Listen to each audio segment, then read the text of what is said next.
C'est une dans les épidémie de Antilles. non-vaccinés dans les Antilles. Une épidémie de non-vaccinés. C'est une épidémie de non-vaccinés. C'est une épidémie de non-vaccinés.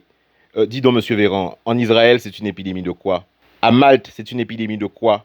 En Grande-Bretagne, c'est une épidémie de quoi? En Islande, c'est une épidémie de quoi, monsieur Véran? Voilà le genre d'ânerie que des ministres, que le ministre de la Santé français profère sur une chaîne nationale, dans le silence le plus total d'une classe politique guadeloupéenne, incapable de faire défendre les intérêts de la Guadeloupe et de faire clouer le bec à ces personnes qui viennent stigmatiser, une fois de plus, nos territoires, la Guadeloupe, pour propager la peur et vendre leurs vaccins.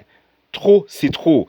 Monsieur Véran, la situation dans laquelle se trouve la Guadeloupe aujourd'hui est due à la situation de délabrement dans laquelle se trouve le système hospitalier, situation de délabrement créée par vos prédécesseurs avec la complicité de vos relais locaux politiques.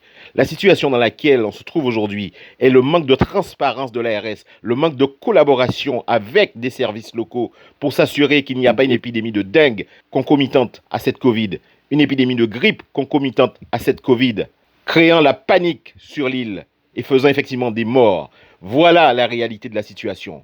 Et arrêtez de stigmatiser à chaque fois que ça vous arrange pour des raisons de politique, bassement politicienne parce que vous êtes en campagne pour les présidentielles de 2022, arrêtez de stigmatiser la Guadeloupe et les territoires d'outre-mer. Trop, c'est trop. Et lorsque nous voyons des gens écrire des tribunes en disant qu'il faut des discours apaisés, il ne peut pas y avoir de discours apaisés lorsque de tels propos sont tenus sur des chaînes nationales concernant la Guadeloupe.